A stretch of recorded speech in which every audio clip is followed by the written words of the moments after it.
Carta do apóstolo Paulo à igreja de Filipos, capítulo de número 2. Há um tempo atrás eu trouxe um ensino para a igreja, falando que você nasceu de propósito para um propósito. E parte deste ensino, eu falei sobre qual é a nossa identidade original. E eu quero trazer parte novamente deste assunto, porque na mesma carta que o apóstolo Paulo escreve aos Filipenses, capítulo 3, versículo 1, eu acho que a parte final do versículo diz: eu não vos canso de dizer-vos as mesmas coisas, porque é para o bem de vós. E é sempre bom a gente repetir algumas coisas, uns assuntos importantes, para que nós como igreja não percamos qual é o objetivo de nós estarmos reunidos neste lugar, o porquê Deus nos reúne neste lugar. Você já se perguntou isso? Porque nós compreendemos que é possível nós cultuarmos a Deus em casa. Nós compreendemos que é possível orar em casa, meditar em casa, né? É possível você ter uma intimidade. A Bíblia também orienta você ter uma intimidade com Deus na sua casa, né, diaconisa? Quando ele fala, entra na porta do seu quarto em secreto, e aquele que vê você orando em secreto vai te responder. Então nós vemos que a Bíblia também orienta, nós temos um particular com Deus em nosso lar. Agora, sabendo que Deus se manifesta também em meu lar, qual é a razão dele nos reunir num templo? Qual é a razão deles nos colocar numa comunidade com pessoas e pessoas diferentes de nós? Pessoas que talvez são muito diferentes de nós. Qual é o objetivo de Deus nos reunirmos? Sendo que Ele me ouve na minha casa. Para que Ele quer nos reunir num lugar onde está sujeito a ter ideias diferentes, pensamentos diferentes, algumas discórdias? Se Ele sabe que às vezes eu posso estar no meio dos meus irmãos e não concordar com o que os meus irmãos falam, ou não concordar com uma atitude ou com um comportamento, porque Ele sabe disso. Por que Ele quer que nós nos reunimos no templo? E às vezes nós achamos que o objetivo é somente para adorar a Ele. Não. O objetivo não é somente para adorar a Deus que Ele nos reúne neste lugar, porque você pode adorar a Deus na sua casa. O objetivo não é para orar, porque você pode orar a Deus na sua casa. O objetivo não é para você ouvir a palavra, porque hoje a tecnologia nos permite até ouvir a palavra em nosso lar. Mas por que então o Senhor, Ele diz que a sua igreja é composta de diversos membros, que está na carta que ele escreve à igreja de Corinto, no capítulo 12, primeira carta, quando ele fala do corpo de Cristo, que são diversos membros, e tratando de pessoas da igreja, da comunidade. Não seria muito mais fácil eu, com meu temperamento humano, pessoal, com as minhas limitações humanas, com o meu orgulho humano, com a minha prepotência humana, com a minha arrogância humana? Eu estou falando de mim, mas todos nós temos isso. A natureza caída, a natureza errada está dentro de todos nós. Então, eu tendo essa natureza caída, qual a necessidade de eu me reunir com pessoas que têm os mesmos defeitos e limitações do que eu, sendo que isso às vezes vai entrar em choque? Porque o que entra em choque não é a minha perfeição e a sua fragilidade. O que entra em choque não é a sua fragilidade ou a minha perfeição, ou a minha fragilidade e a sua perfeição. Não é isso que entra em choque. O que entra em choque é a minha fragilidade e a sua fragilidade. O que entra em choque é os meus erros e os seus erros. Porque se nós fôssemos bons como nós acreditamos que somos, nós aqui seria totalmente diferente. Mas por que não é totalmente diferente? E eu falo aqui falando da nossa igreja, mas isso é em todo lugar. Todo lugar que se aglomera pessoas, que há um convívio de pessoas mútuo e contínuo, é pessoas cheias de defeitos e cheias de falhas. Na empresa é assim, na escola é assim, na rua é assim, dentro da nossa casa é assim. Nós vivemos em um ambiente assim. Às vezes nós queremos o quê? Fugir de tudo, nos isolar a nossa vida e ficarmos sozinhos no nosso canto. E o porquê que Jesus insiste em nós continuarmos a se aproximarmos um dos outros?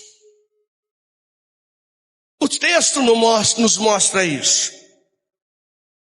Se você for olhar o evangelho, ele tem princípios. E falar o significado da palavra evangelho é boas novas. Evangelho significa boas novas de Deus.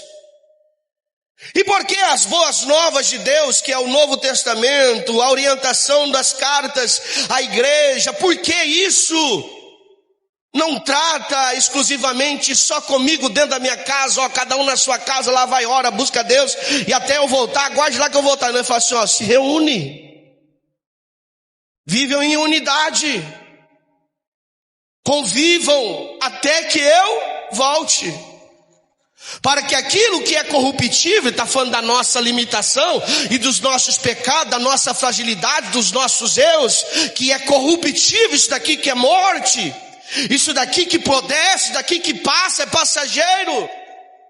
E aí ele diz, aquilo que é corruptível, enquanto vocês estão aí, nesse corruptível corpo, até que quando eu voltar, ele possa ser transformado e ter um corpo de incorruptibilidade, não ser mais corruptível, uma matéria destrutível, uma matéria podre. Então ele fala que nós devemos viver nesse convívio até que ele volte. E o evangelho é isso, irmãos. Evangelho não diz respeito à minha pessoa exclusivamente. Evangelho diz respeito à minha pessoa com a pessoa da diaconisa Sebastiana.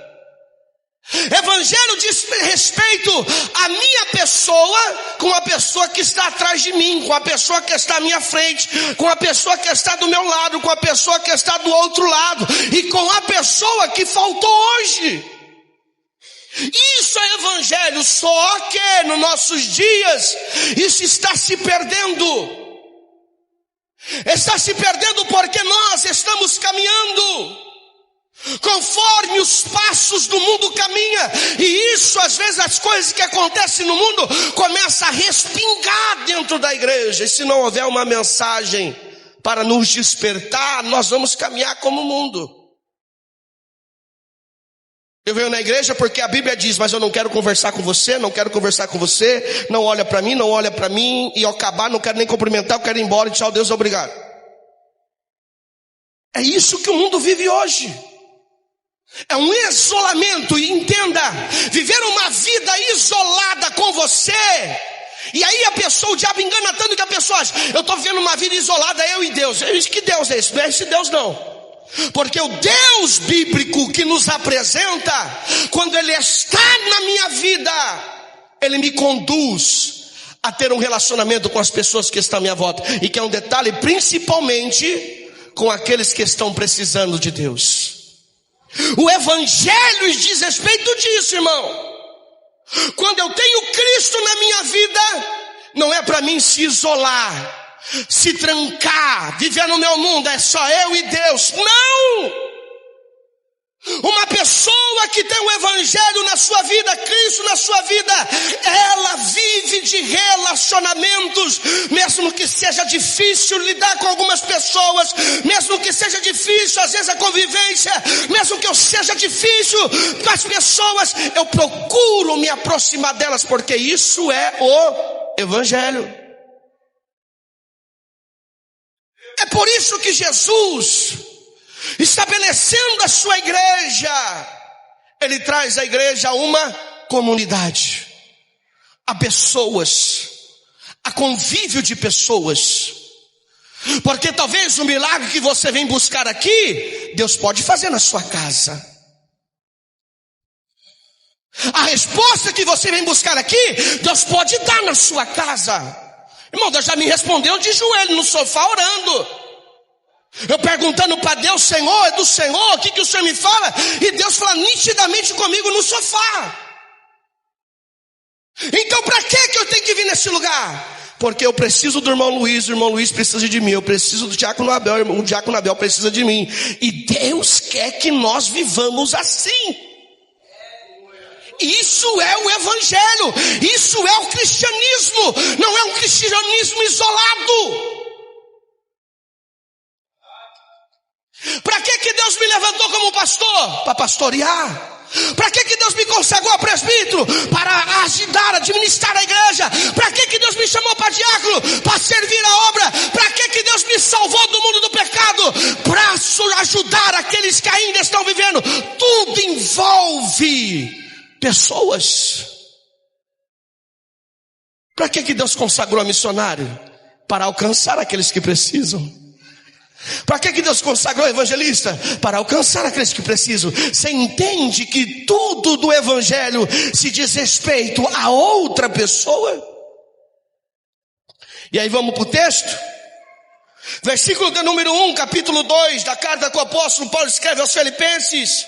Portanto, se há alguma exortação em Cristo, a palavra exortação significa se há algum encorajamento, se há alguma advertência, algum conselho, e motivar alguém a seguir os ensinamentos de Jesus, motivar a pessoa a buscar a Deus, motivar a pessoa a orar, motivar a pessoa a permanecer firme que Jesus vai mostrar, vai ajudar, ou seja, se há isso no nosso meio. E ele continua, se há alguma consolação de amor, se alguma comunhão do Espírito, se alguns entranháveis afetos e compaixão, ou seja, se está havendo isso no nosso meio, ele diz no versículo 2, complete o meu gozo. Se vocês estão exortando um ao outro, e exortar não é puxar a orelha, é levantar, encorajar, fortalecer, animar, abraçar, cuidar, atender. Se até está tendo tudo isso, aí ele fala assim, complete o meu gozo, complete a minha alegria, para que tenhais o mesmo modo de pensar,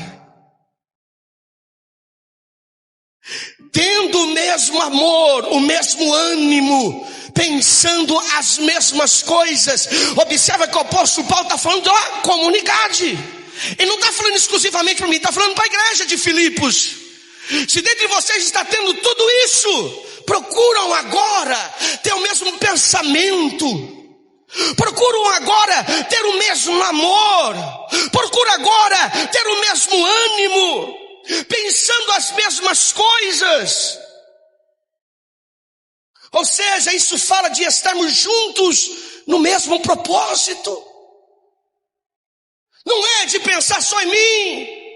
Mas se eu ver, por exemplo, alguém na igreja que talvez está caminhando um pouquinho fora daquilo que os demais estão caminhando, eu preciso me preocupar. E às vezes é que não compartilhei com o irmão hoje. Eu falei, irmão, eu falo isso não é porque eu quero a igreja cheia, não. Eu falo isso é porque eu sei que o diabo quer só uma brechinha, distanciar a gente do corpo. Por quê? Porque a gente isolada é um prato pronto para ele nos tragar e nos destruir sozinhos. Mas quando nós estamos abraçados juntos, nós protegemos um ao outro, nós cuidamos um do outro, e isso só é possível quando nós temos o mesmo amor mútuo, quando nós animamos uns aos outros. Versículo 3, nada façais por contenda, ou seja, não fazer as coisas para dizer que faz melhor que os seus irmãos. Está falando de comunidade. Eu não posso estar aqui pastoreando, ou pregando, ou ensinando, ou ministrando no ministério de louvor, para que eu possa parecer melhor do que vocês. Não! Eu tenho que estar aqui para servir vocês com a mensagem, com o ensinamento, com o louvor, porque quem deve ser adorado aqui, quem é o melhor aqui, quem é o poderoso aqui, é Jesus Cristo. Se eu tenho esse dom que Deus me deu de pregar a palavra, de ensinar a palavra, de rabiscar ali o violão, é para servir a igreja do Senhor, porque o dom não é meu, o dom é da igreja. A função eclesiástica não é minha, é da igreja. Que pastor é esse que não tem ovelha? Só tem título, não tem ovelha? Né? Observa, uma coisa que eu me preocupei muito desde quando eu fui de diácono para presbítero, para evangelista e depois para pastor. Tudo eu perguntava: Senhor, não me coloque numa função só para ter título. Eu não quero ter só título. Eu quero ser eficaz daquilo que o Senhor me colocar. Eu quero que o Senhor, se for do Senhor, eu quero servir com isso na tua obra. Não quero ter só título. Então, se Deus me deu, é para te servir, é para te dar, é para abençoar a sua vida.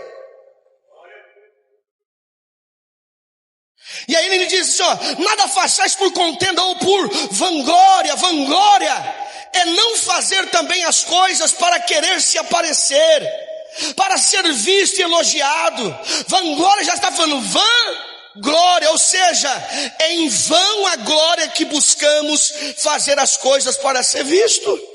Considere os outros superiores a si mesmo. Meu Deus, se nós, a igreja, entendermos isso, ele não está falando para quem está no mundo, ele está falando para nós. Eu e você precisamos considerar um outro maior do que nós. O que eu tenho aqui um pouco é de responsabilidade, mas isso não significa que eu sou maior do que vocês. Eu preciso olhar para vocês e ver vocês como superiores, porque quando eu olho para vocês como superiores, eu entendo o que eu estou fazendo aqui. Estou te servindo, porque só serve quem é inferior. O servo serve o seu Senhor. Então quando o apóstolo Paulo fala assim: considere o seu irmão superior a você, ele está dizendo: use aquilo que Deus te deu para servi-lo. Use aquilo que Deus te deu para servi-lo. Então, ou seja, eu não chego aqui para pregar, para estudar, para ensinar, para ministrar o louvor, porque eu sou superior a você. Isso é em vão se eu fizer assim, mas porque eu estou servindo a você. Deus me deu para servir você. Quando nós entendemos que nós precisamos usar aquilo que Deus para servir o nosso irmão. E às vezes nós não queremos servir porque nós achamos incapazes. E uma das coisas que eu disse no ensino foi sobre isso: você nunca será maior do que o seu chamado. Ah, pastor, você fala que eu tenho chamado de cantar, mas eu não, quem sou eu? Você não é ninguém, mas aquele que te deu é. Se ele te deu um dom para cantar, use o dom de Deus para cantar, para servir a igreja do Senhor. Se ele te colocou como diácono, como aquele que está servindo, como os nossos irmãos que estão intercedendo, se ele te chamou para isso, use isso para servir, porque o irmão Wellington, o irmão diácono Abel, o irmão Luiz, a irmã Diaconisa, o irmão Alex, a irmã Sebastiana aqui, eles estão servindo vocês. Que benefício eles estão tendo pessoal em estar assim com a mão? Não, ele está fazendo isso para quê? Para que o Senhor dos céus use o vosso pastor para alimentar a sua igreja. E sabe o que é isso? É lavar os pés da igreja. Os nossos irmãos, juntamente comigo agora que estou aqui, estamos lavando os vossos pés. Vocês são superiores do que nós estamos servindo vocês. Mas às vezes nós estamos sentados e Deus está usando o presbítero Sebastião, pastor Levino, missionário Avando, os irmãos e irmãs que pregam aqui para lavar os nossos pés. E nós estamos lá, Não, nós estamos servindo vocês. Nós estamos lavando os vossos pés. Não olhe com cara feia para nós. Não fique bravo com nós. Não se entristeça com nós, porque nós estamos lavando os vossos pés. Por mais que talvez as nossas palavras aqui sejam palavras pesadas, que dói, que machuca, mas é bíblico. Eu estou lavando os seus pés. Eu estou aqui para lavar os seus pés. Eu estou aqui para te servir.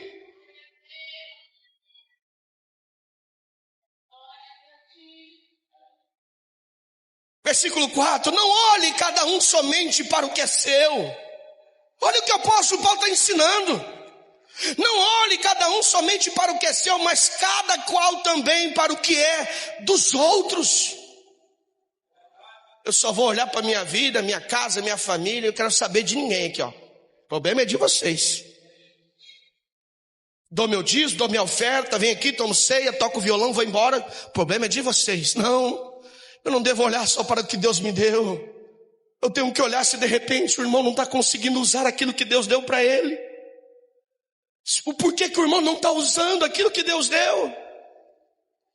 Por que você não está louvando mais, irmã? Por que você não está louvando mais, irmão? Por que você não quer mais oportunidade, irmão? Por que você não quer mais falar de Jesus? Por que você não quer mais oportunidade? Eu preciso me preocupar com isso. Por quê? Porque assim eu não estou olhando só para o que é meu. Porque um abraço que eu vejo a missionária adora fazer direto aqui, um abraço muda muita coisa. Hoje veio uma lembrança no Facebook de um culto que nós tivemos, e uma das fotos, a missionária adora abraçando a Emily, filha da tia Eliette. E a Emily chorando que nem criança. Talvez aquela noite Deus não falou com ela uma palavra, mas falou com ela num abraço. Isso é pensar no que é dos outros. É para isso, entenda. Vou trazer aqui, ó. É para isso que Deus nos ajuntou aqui. Sabe por quê? Ele está dizendo: Levi, você sozinho na sua casa, você não dá conta. Levi, você sozinho querendo enfrentar os problemas, as lutas. Levi, você sozinho querendo enfrentar os problemas do seu trabalho. Você sozinho querendo enfrentar os problemas da sua família. Você não vai dar conta, eu te coloquei no meio de pessoas.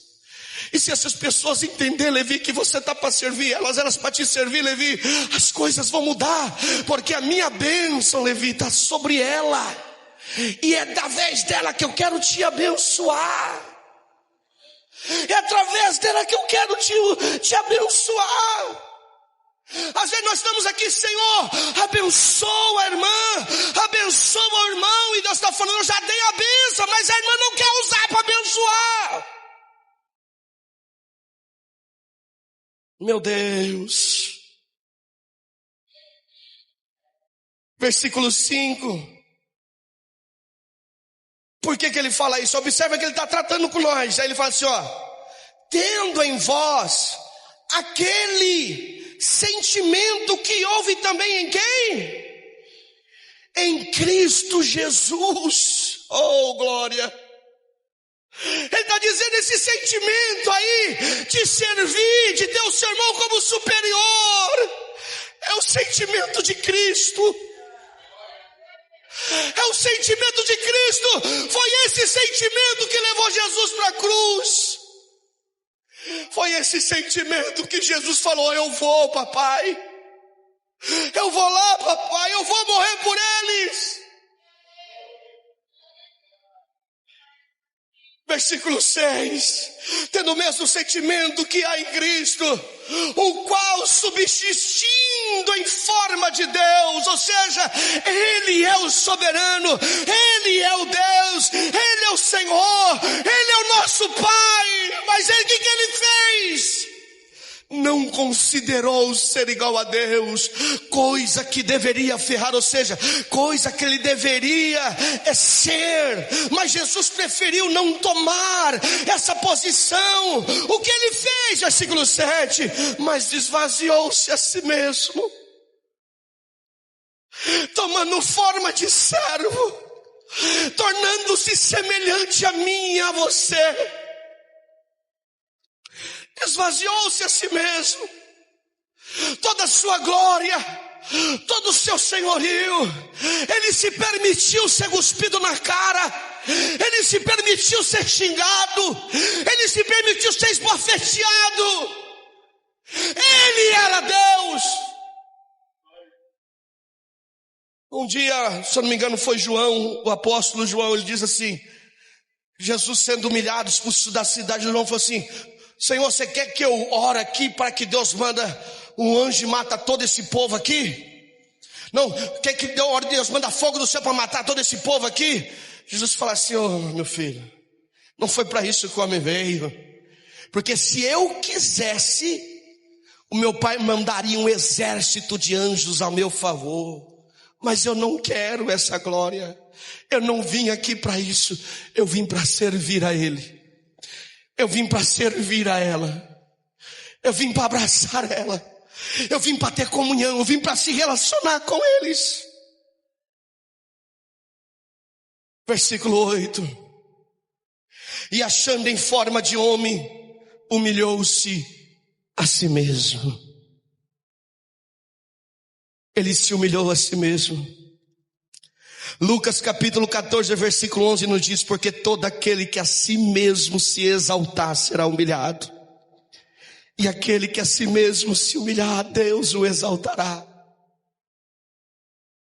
Não é aquele que é humilhado, Deus vai exaltar, não. É aquele que escolhe se esvaziar de si mesmo.